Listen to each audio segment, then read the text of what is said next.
Hola, ¿qué tal? Vuelvo a presentaros una nueva reflexión en formato de vídeo. Si en el anterior os hablaba de cómo el ejercicio físico puede ayudarnos a controlar y modular enfermedades metabólicas, en esta ocasión quiero exponer algunos aspectos a tener en cuenta a la hora de plantear un entrenamiento programado en aquellas personas que ya han sido diagnosticadas de diabetes mellitus del tipo 2. Lo importante es dejar de ver la diabetes del tipo 2 como una alteración simplemente del mecanismo de la glucosa y la insulina. Elevar la mirada y observar cómo esta patología es una enfermedad metabólica y sistémica. Así, en este vídeo, repasaré cuándo una persona es diagnosticada clínicamente diabética, las consecuencias que el proceso hasta el debut en la enfermedad está teniendo en nuestro organismo, qué objetivos debe perseguir un programa de entrenamiento en pacientes con diabetes del tipo 2, y finalmente, una propuesta muy genérica de un posible plan de ejercicio físico. Bien, en definitiva, intentaré responder a la pregunta siguiente. ¿Cómo podemos utilizar el ejercicio físico como modulador de la diabetes mellitus tipo 2?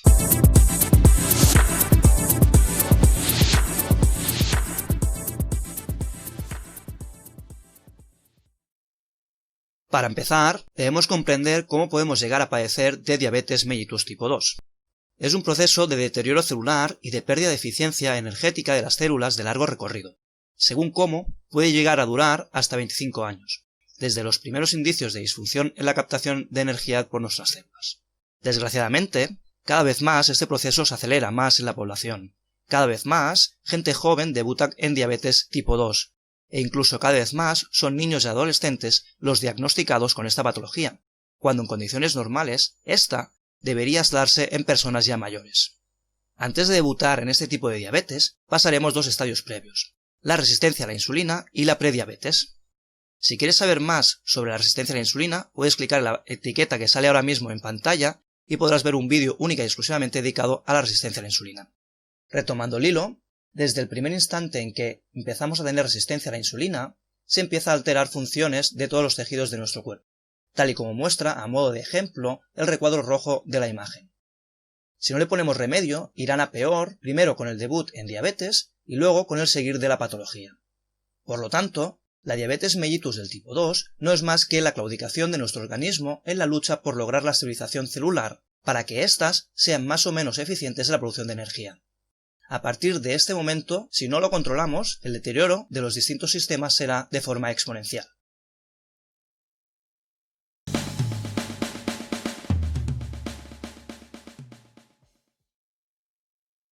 Entonces, debemos preguntarnos, ¿qué conlleva todo este proceso y la misma diabetes del tipo 2?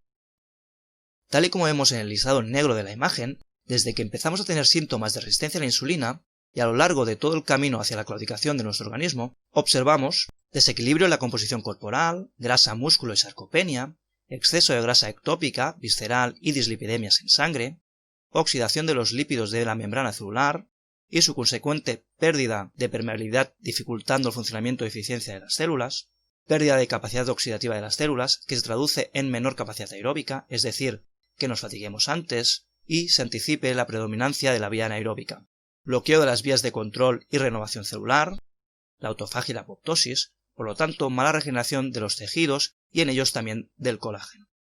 Esto repercute en un envejecimiento orgánico, como os decía, a nivel de colágeno, por ejemplo, arteriosclerosis e hipertensión arterial.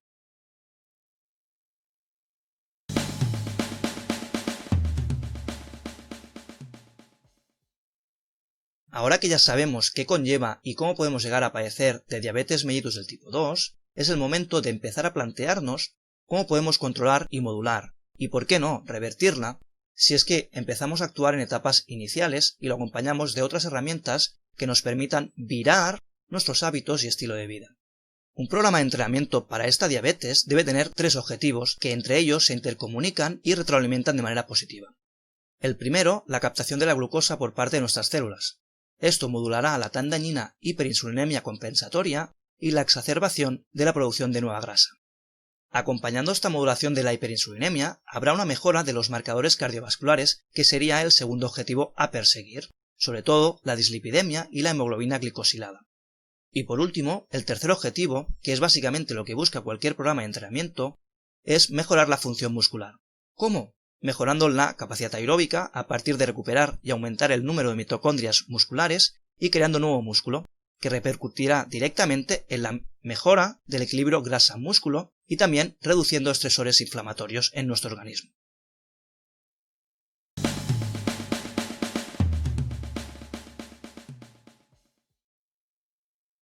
Teniendo claros los objetivos a perseguir con el entrenamiento cuando padecemos de diabetes del tipo 2, vamos a echar un vistazo a qué nos dice la bibliografía respecto al tipo de entrenamiento y los distintos aspectos a tener en cuenta. En la captación de la glucosa, aquí hay acuerdo en que lo importante no es el tipo de ejercicio, sino que entrenemos, o ejercicios aeróbicos o de fuerza, pero que no nos quedemos sin entrenar, que una vez acabemos la jornada laboral no nos vayamos a casa y estemos en el sofá o en el bar, sino que llevemos a cabo un entrenamiento de forma regular.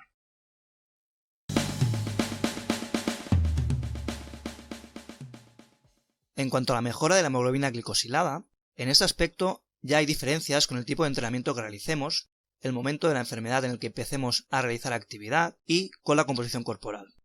Es decir, si actuamos en etapas tempranas del debut o incluso en fase de prediabetes, si el índice de masa corporal de la persona es inferior a 32, es decir, hasta primeros valores de obesidad, y si la hemoglobina glicosilada es inferior al 7,5%, en esos casos, el entrenamiento de fuerza es el que reporta mayores beneficios reduciendo este marcador.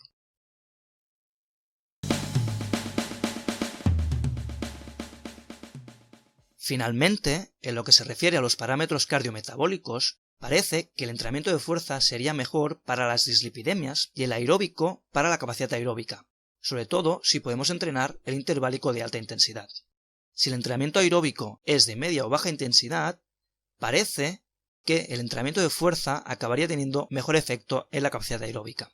Y para la presión sanguínea diastólica, es decir, la mínima, tiene efectos muy similares el entrenamiento aeróbico de intensidad moderada y el entrenamiento de fuerza.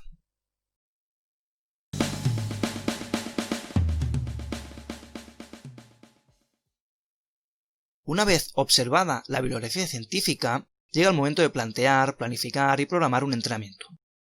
Bien, es cierto que el entrenamiento debe basarse exclusivamente en cada persona, pero sí podría aventurarme a exponer un modelo general de por dónde podrían ir los tiros a la hora de actuar en una persona con diabetes del tipo 2.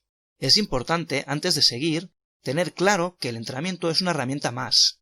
Tal y como os comentaba antes, debe ir acompañado de una voluntad real y certera de virar nuestros hábitos y estilo de vida. Si no, el ejercicio físico ayudará, pero quizás no pueda ayudar tanto. Por eso, como paso previo o conjunto al entrenamiento, ten en cuenta tus hábitos y conductas alimentarias, tus hábitos cotidianos en relación a la actividad que realizas y en cómo descansas.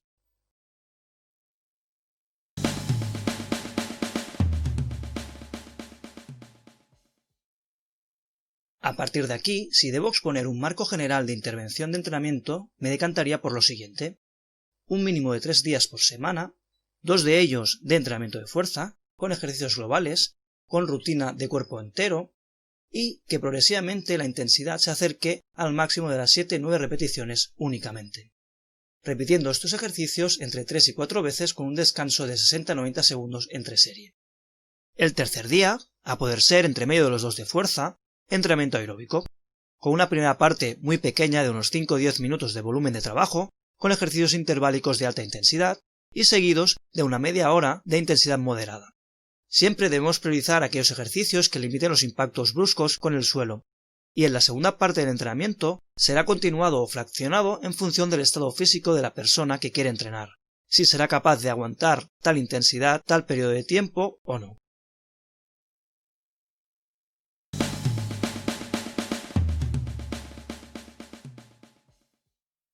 Las premisas que os he expuesto acerca del entrenamiento en personas con diabetes del tipo 2 también podrían ser útiles para aquellos que ya han iniciado el proceso de resistencia a la insulina o de prediabetes.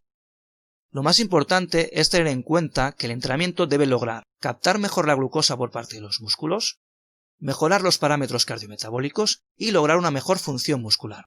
Esto lo lograremos si preparamos un entrenamiento regular de 3 días por semana, como mínimo, entrenando rutinas de fuerza de cuerpo completo y ejercicio aeróbico de intensidad alta y moderada. Como siempre, con el resumen he llegado al final. Agradeceros el haber visto el vídeo, espero que os haya parecido interesante, que os parezca útil.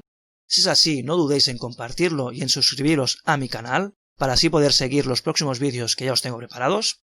Así que nada, nos leemos en el blog y nos vemos en el próximo vídeo.